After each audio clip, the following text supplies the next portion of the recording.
Dentro del marco del noveno Encuentro Latinoamericano de Poetas, La Victoria, con sede en la ciudad venezolana de La Victoria, donde se desarrolló una importante batalla por la libertad de América, se está efectuando el, como decíamos, noveno Encuentro Latinoamericano de Poetas. Esto es en la República Bolivariana de Venezuela, en el estado Aragua. Estado es lo mismo que un departamento, porque Venezuela es federativo y nosotros en el resto de América somos republicanos. Entonces, bueno, lo más importante es de que hay unas subsedes.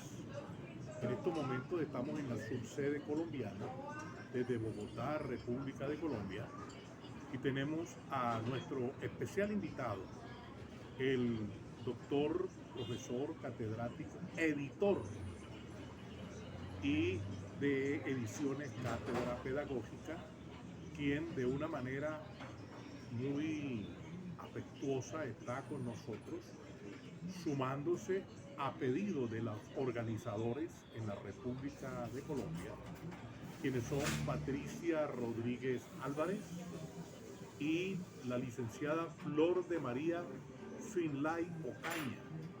La sede es la ciudad de Pasto, la sureña ciudad colombiana, donde se efectuará los días 11, 12 y 13 del año 2022. Como les decía a ustedes, estamos aquí con Olegario Ordóñez Díaz.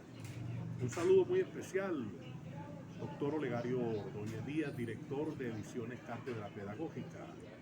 Bueno, desde Bogotá, Colombia, gracias poeta Jorge Aguilar Miranda.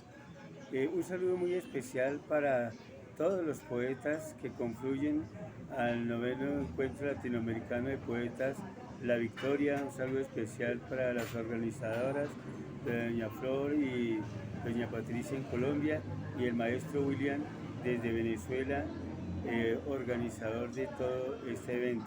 Un saludo especial personal y de Ediciones Cátedra Pedagógica.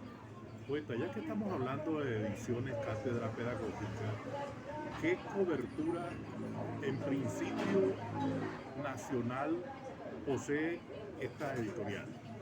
Bueno, poeta, esta editorial, Ediciones Cátedra Pedagógica, fundamentalmente tiene ahorita la cobertura universal en la medida en que nuestros libros están distribuidos en más de 600 librerías a nivel virtual, y también tenemos autores de Suramérica, Centroamérica, Norteamérica y Europa que están o que han publicado sus libros con nosotros, han depositado su confianza en la publicación, y estamos entonces en ese sentido cubriendo ahora con toda esta tecnología digital, pues estamos cubriendo todo el planeta. Tengo entendido que hace poco y escaso tiempo usted hizo unas ediciones en México muy importantes y que ha participado en diferentes foros de universidades diversas y de centros variados de la cultura. ¿Esto se debe a qué? ¿A qué encuentros? ¿A qué acuerdos? Bueno, poeta, resulta que todo ha sido trabajo de persistencia. Usted sabe que el mundo editorial, especialmente para las pequeñas y medianas empresas, es muy difícil, muy competitivo, y nosotros debemos entonces adoptar a la tecnología que de una u otra manera ha democratizado y nos ha puesto en el panorama universal. Estamos trabajando efectivamente muy asiduamente con los compañeros docentes de México, especialmente el sureste mexicano, lo que es Tabasco, Quintana Roo y Yucatán. Acabamos precisamente de participar ayer, y la editorial, junto con la editorial hermana de, de Tabasco, la editorial del Colegio de Ciencias y Artes de Tabasco, que dirige el poeta y profesor universitario Ricardo Ávila Alexander. Entonces organizamos junto con el cuerpo académico de la Universidad de Yucatán y también con el conglomerado de profesores, colaboradores académicos de estas universidades mencionadas, además de la Universidad Modelo. Participamos en el segundo simposio de literatura y desde la academia, donde confluyen los profesores universitarios que también tienen su voz literaria. Estuvimos haciendo el lanzamiento del libro Cofradías, Narradores de Nuestra América, el libro también del poeta, del poeta Javier España Novelo, Balada para unos gatos muertos, de la Universidad de Quintana Roo, el libro del poeta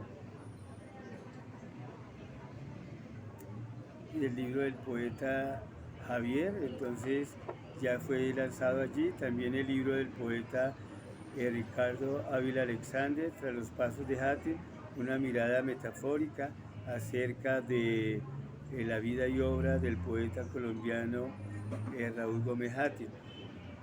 Estos libros, junto con el libro que ya habíamos lanzado en Mérida del joven poeta y escritor José Castillo Baeza, el libro El secreto del hombre lobo, que es una antología de textos sobre lectura, literatura y educación. Son estos libros los que presentamos en la feria de la FILEI, Feria Internacional de la Lectura de Yucatán. Entonces estamos haciendo un trabajo desde allí, se irradia para toda América y también para Europa, puesto que también en Lyon, Francia, tenemos uno de nuestros autores, que es José Donoso. Entonces ha sido trabajo persistente. Con el poeta Ricardo Ávila llevamos más o menos 10 años de trabajo continuo, que ahora, paradójicamente, frente a la situación de la pandemia y utilizando los recursos tecnológicos como el que ahora estamos utilizando, pues nos hemos dado la tarea de salir, así como dice, victoriosos de esta situación para desarrollar nuestro trabajo literario y de edición. Significa, poeta Olegario Ordóñez Díaz, editor-director de Ediciones Cátedra Pedagógica, que se está irrumpiendo en un nuevo proceso de la literatura latinoamericana a través no solamente de la narrativa, del cuento, del ensayo, de aquellas actitudes, diríamos, dinámicas que elaboran los docentes, sino que en estos momentos hay un grueso número en diversas partes del mundo que está editando con esta valiosa entidad y que podríamos pensar, con toda la humildad que usted tiene, de que se está trabajando en pro del reencuentro, porque recordemos que aquí en Bogotá, donde está la sede de Ediciones Cátedra Pedagógica, es la Atenas Suramericana. Entonces es como un brote, un renacimiento. Sí, alguien decía que después de una noche oscura el amanecer brilla más, después de la oscuridad viene la claridad, y veamos que realmente cada día es un renacer. Ese brote que usted llama, precisamente aduciendo a los libros, pues genera también que se hayan acercado poetas, escritores de talla nacional e internacional, como el poeta Javier que mencionábamos anteriormente, ganadores de grandes premios de literatura a nivel internacional.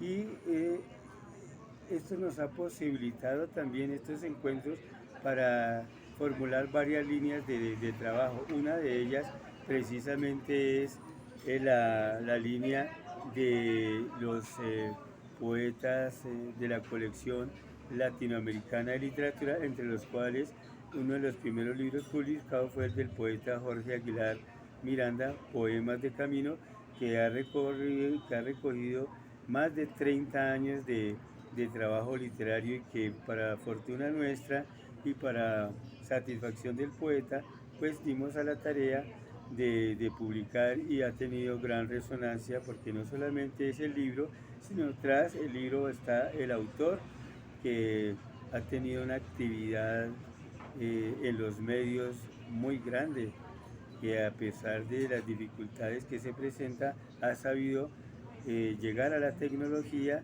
y todos hemos estado aprendiendo de la tecnología, ¿no, poeta? Pues hay una pregunta que la gente se hace, por lo menos a nivel conjetural. ¿Qué le motiva a usted dentro del proceso dinámico a meterse en el mundo de la edición, que es tan difícil, tan complejo, diríamos casi imposible? Sí, sí, realmente es difícil. Alguien una vez, cuando recién empezaba la editorial, que entre otras cosas, poeta, la inicié con 9.000 pesos, ¿cómo le parece? Pero era en la producción de un libro, a mí me gustaba declamar, ¿no?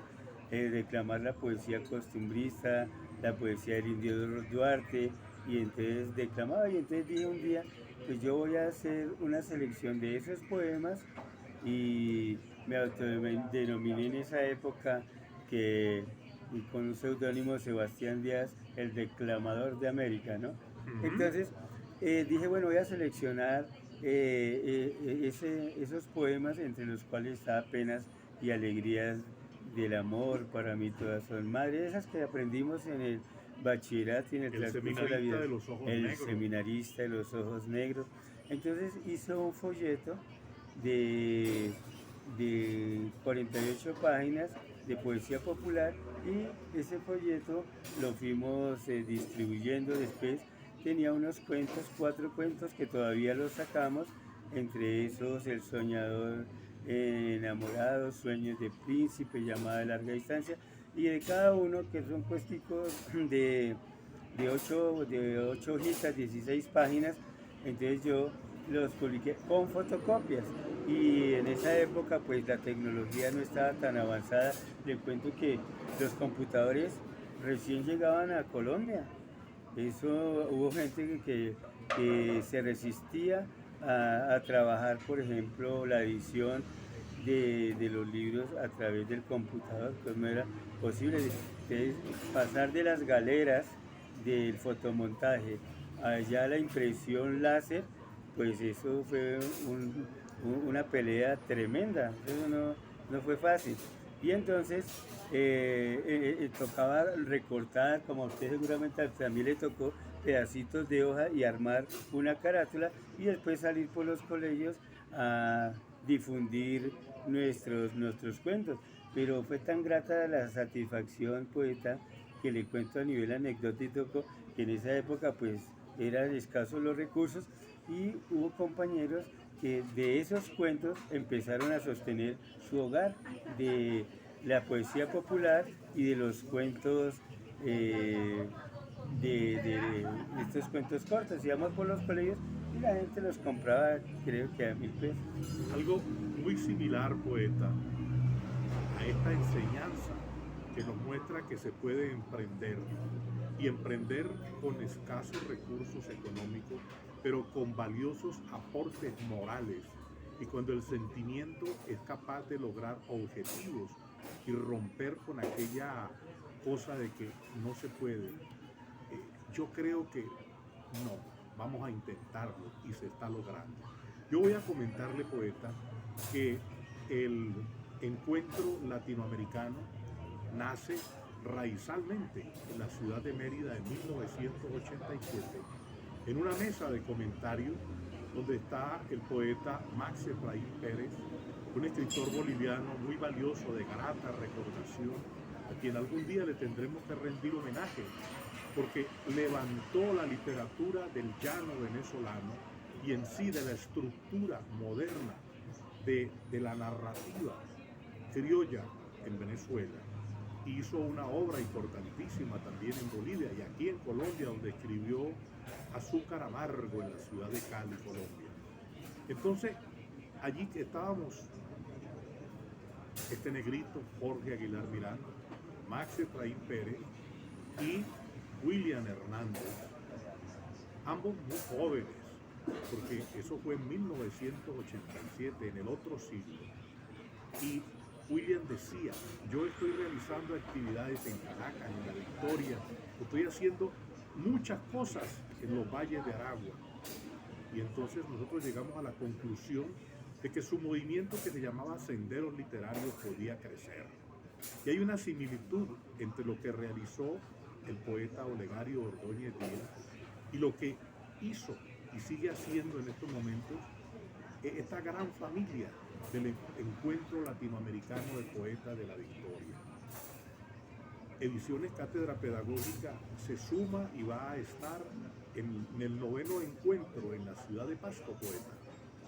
Sí, la ciudad de Pasto es muy linda a través de el trabajo que realicé en ediciones en Editorial Voluntad, porque vale la pena decir que cuando yo estaba en el municipio de La Plata trabajando en un excelente municipio bello de gente amable, donde fueron los años más felices que creo que he tenido como educador, y cuando vine entonces a trabajar en Editorial Voluntad tuve también la fortuna de haber participado en la elaboración de un libro que nos dio a conocer a nivel latinoamericano, que fue la serie de Español Sin Fronteras, como coautor con otros compañeros. Entonces tuve la oportunidad de dictar algunas conferencias y charlas en Perú, en Pasto, y también de ahí para abajo en Ecuador. Pero lo que quiero decir es, poeta, acerca de lo que usted hablaba del emprendimiento, yo creo que hay una situación dentro del emprendimiento muy importante, que es la pasión. O sea, cuando uno está apasionado con algo, cuando uno tiene el objetivo claro, entonces debe tener esa pasión, ese querer, esa llama que lo impulsa a uno. Y el otro factor muy importante es la persistencia, porque mucha gente empieza un proyecto y no le da. Y entonces uno dice que estos proyectos, sobre todo cuando empiezan con escasos recursos, entonces quiere que ya el otro día ya tengamos la cosecha. Pero eso, mire que ustedes, por ejemplo, lo que usted me cuenta, son 45 años desde que se sentaron en una mesa hasta el día de hoy. Entonces, y que si no hubieran persistido, no tendríamos este encuentro en Pasto, no estarían confluyendo poetas casi de toda América y del mundo. Es una tarea quijotesca. Entonces uno tiene que ser persistente y sobre todo no dejarse amilanar por las cosas negativas que le dice la gente, porque a veces incluso los que están más allegados a uno, los amigos, dicen, no, pero es un loco, es un Quijote. No, simplemente uno cuando tiene esa llamita la va haciendo que el camino se le va abriendo. El éxito es de aquellos quienes nunca se rinden. La persistencia, la constancia logra lo que la dicha no alcanza, decía mi madre. Sí. Y hay un acto que a mí me parece trascendental e histórico. Le voy a decir por qué. Desde el Correo de las Brujas me están informando que Ediciones Cátedra Pedagógica tiene notorios personajes ganadores de importantísimos premios a nivel internacional. Voy a nombrar uno para que usted nombre el resto. J. Mario, quien se ha ganado premios en México, en Colombia y creo que en España. Y es uno de los miembros de esta casa. Ahora, ¿cuáles son los otros miembros?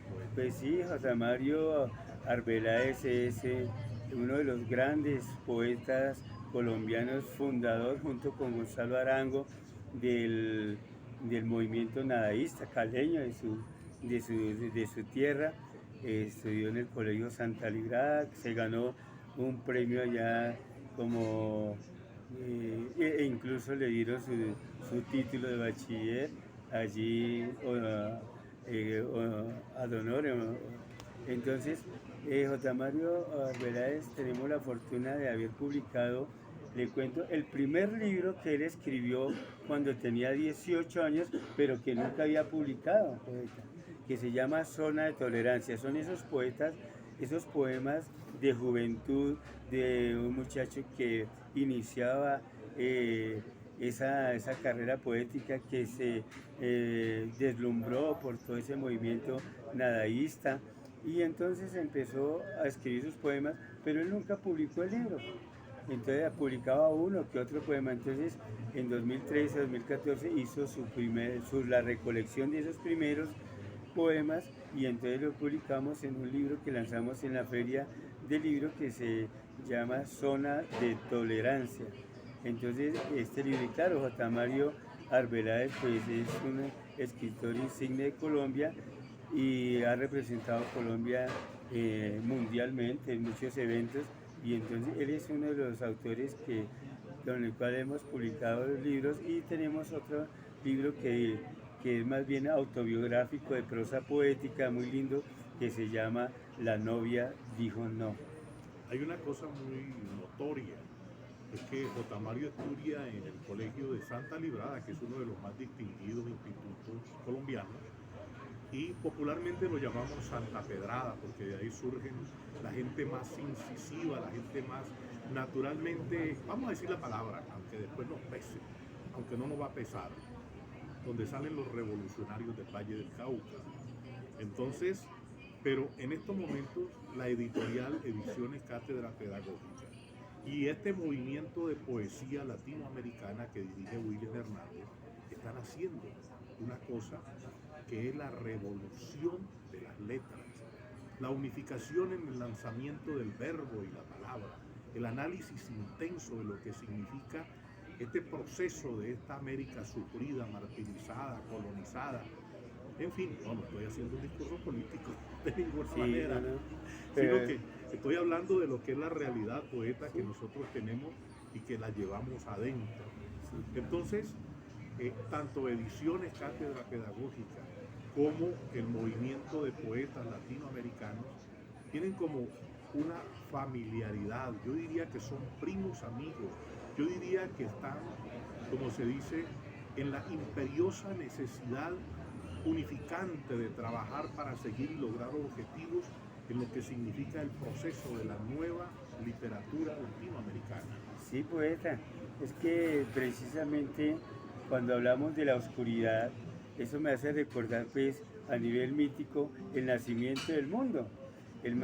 Todas las culturas, en la cultura maya, en la cultura cristiana, occidental, pues se habla de que en un principio estaba la oscuridad y solamente existían dos rayitos de luz que en la cultura maya son los progenitores, en la cultura occidental es el verbo, es la palabra, pero uno y otro con la palabra rompieron la oscuridad, crearon el mundo y entonces el mundo fue evolucionando.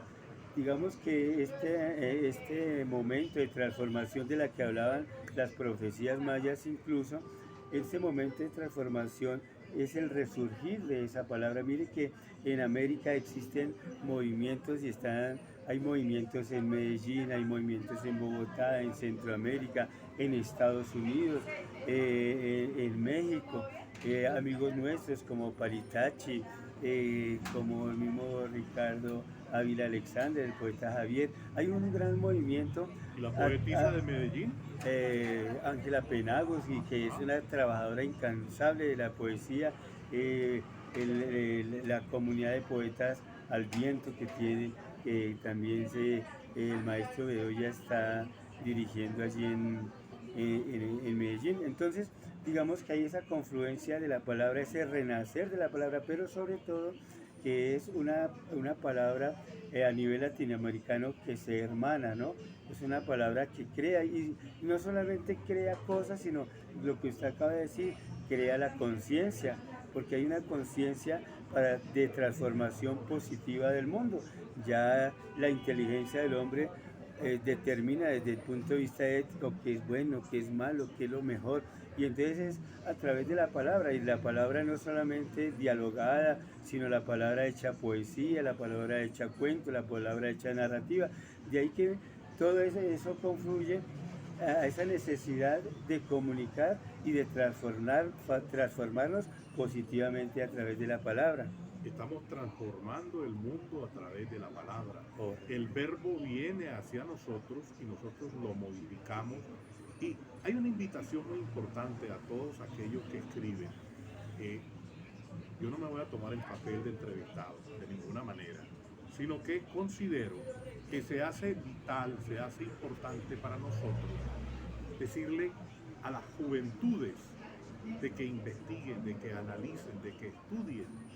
Yo lo veo a usted desde el punto de vista académico, que es un hombre que está actualmente dinamizado en la institución a la cual usted pertenece en estos momentos, pero que inobjetablemente está usted abocado al lanzamiento de escritores noveles, como el caso de Doralí Gutiérrez Tambo, que acaba de editar su libro. ¿Cómo se llama ese libro, poeta? El libro se llama Sabor a Río. Es que digamos que el objeto de la editorial en un principio fue publicar el trabajo que realizan o que realizamos los docentes. Yo trabajo con la Secretaría de Educación de Bogotá en un colegio distrital, el Colegio Florentino González de la localidad Cuarta de San Cristóbal. Entonces digamos que la idea fue publicarle a los compañeros docentes. ¿Por qué? Porque el compañero docente trabaja en el aula, es un poeta de la educación, es un poeta de la vida, es un arquitecto de la existencia de los seres humanos, un orientador, da luz, pero ¿qué es lo que pasa?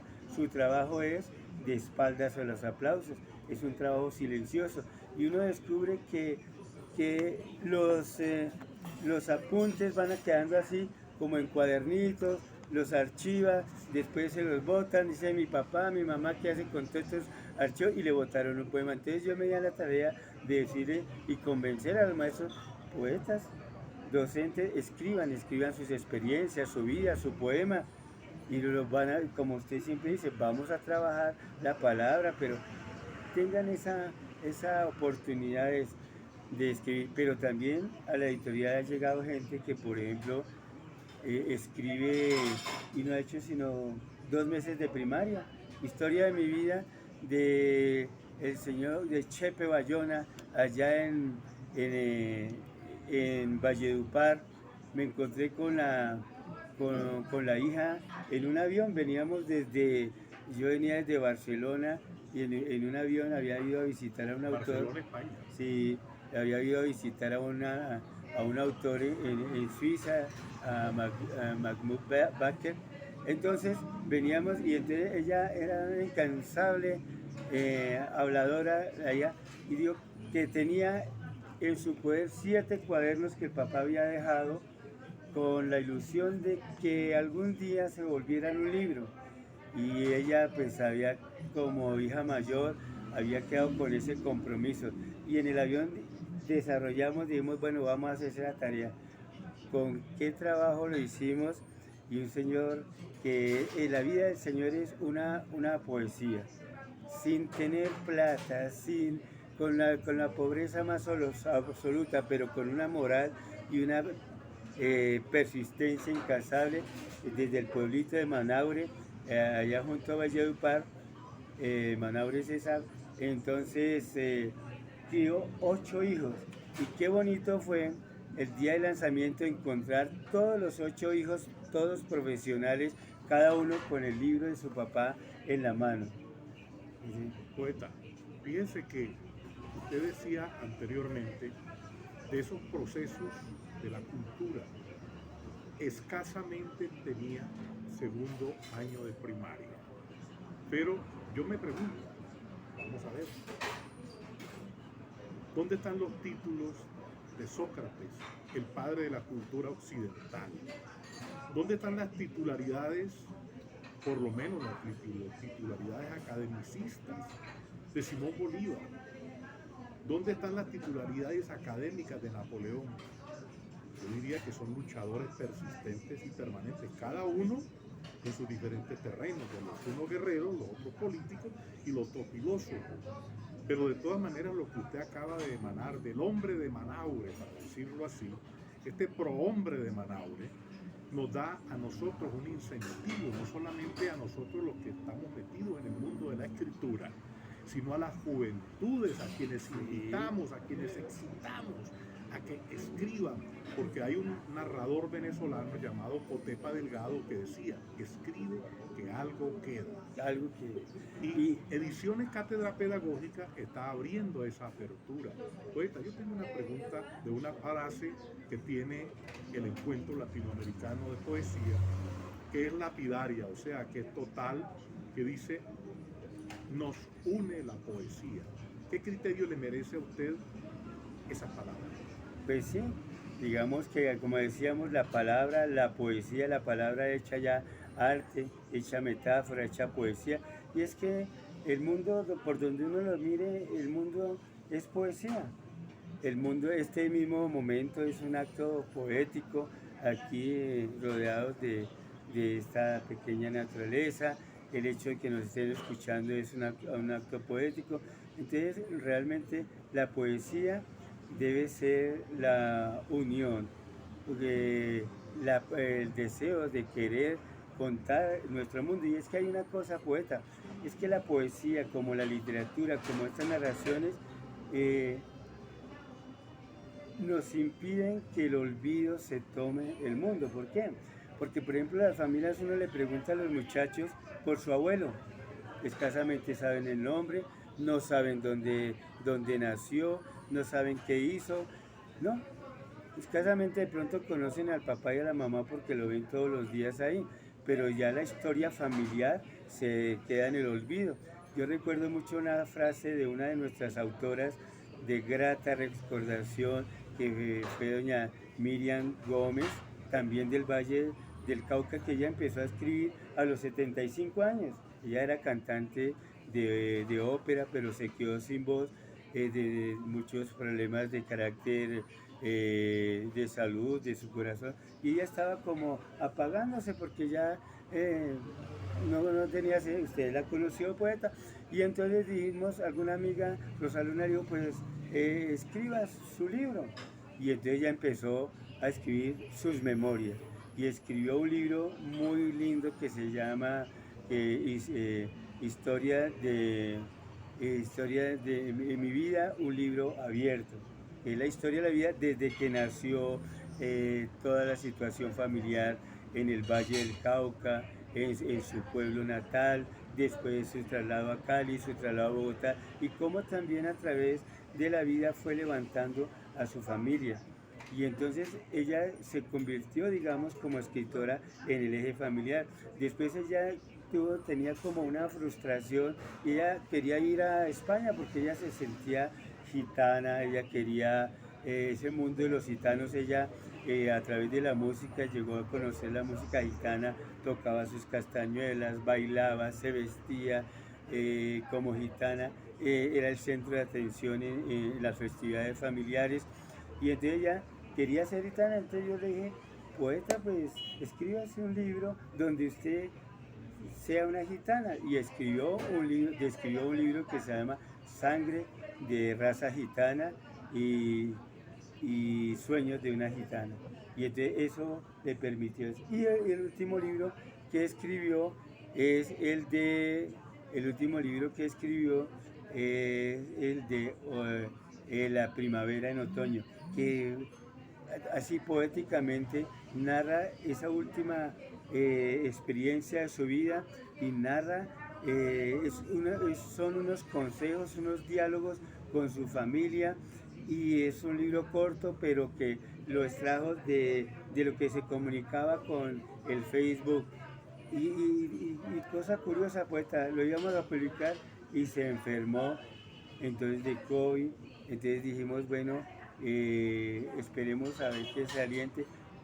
Después de que salió, él logró escribir la parte, toda esa parte que vivió, esa parte humana que vivió con su enfermedad. Y el día que ya terminamos el libro, yo la llamé, ella ya había visto, digamos, las maquetas y el libro que terminamos, que hizo su despedida, y entonces yo la llamé a las 5 de la tarde, le dije, poeta, está listo el libro, ya su autorización para imprimirlo. Y entonces a las 7 de la noche ella, de una manera muy tranquila, quedó dormidita para siempre. se trasladó a la otra urbanización. Yo tuve el honor de conocer a Miriam Gómez. Popularmente la llamé la Salerosa, porque era alegre, muy llena de emoción, muy llena de vida. Incluso me deleité con sus castañuelas y también tocaba el piano y se sentía frustrada porque no podía cantar. Pero la gran satisfacción que ella se llevó fue de haber publicado 3 libros. El último no lo pudo debutar, pero ella sabía que ese libro iba a estar en la palestra. Y ese libro va a estar también en el encuentro de los poetas latinoamericanos allá en la ciudad de Pasto. Como van a estar otros libros, van a estar los libros mexicanos, van a estar los libros de J. Mario, van a estar los libros de los suecos, van a estar todos estos libros de los colombianos ilustres que han escrito en esta valiosa editorial. Poeta, el tiempo siempre es nuestro enemigo, pero en definitiva vamos a decir de que la cita histórica es 11, 12 y 13 en la ciudad de Pasto, en el Paraninfo de la Universidad de Nariño, donde vamos a hacer no solamente un lanzamiento, un encuentro amoroso, un encuentro lleno de todo lo que se llama la calidad que tiene el pueblo colombiano para exportarlo con mucho amor a Latinoamérica y al mundo. Poeta, sus últimas palabras en esta entrevista, óigase bien. Sí, No, sí, por favor, no lo piense de que estamos diciendo. No. Bueno, poeta, realmente, mire que de todas las experiencias, es la primera vez que yo cuento cosas detalladas como estas experiencias, y hay muchas otras que contar, donde, como le digo, el principal fundamento ha sido la creatividad, y siempre yo en alguna parte leí que detrás de una tarjeta gris siempre hay una tarjeta dorada. Detrás de un problema hay una solución, detrás de un no hay un sí, detrás de una negativa hay una cuestión positiva. Entonces siempre animarlos a todos para que escriban. Las puertas de la editorial están abiertas para que escriban sus memorias familiares, sus poemas, las historias de vida de sus padres, de sus abuelos, y que aquí confluimos grandes escritores como J. Mario, como José Martínez, como Sánchez, como el poeta Jorge Aguilar, como el poeta Javier España, Ricardo de Ávila Alexander, pero también confluyen personas que tienen ese espíritu de escribir, de contar, de la palabra hecha memoria para que perdure en el tiempo. Bueno, dentro del marco del 9º encuentro de poetas latinoamericanos de la Victoria, hemos estado tan ameno, tan agradable, porque hablar con el doctor Olegario Ordóñez Díaz es introducirnos en ese camino desconocido de la joven literatura latinoamericana que está creciendo, como dijo el poeta y tratadista Mao Zedong, que una chispa incendia toda la pradera. Aquí se está abriendo un lis de luz, se están demarcando cosas de mucha valía. Recuérdenlo, 11, 12 y 13 en la ciudad de San José de Pasto, capital del departamento de Nariño, en la República de Colombia.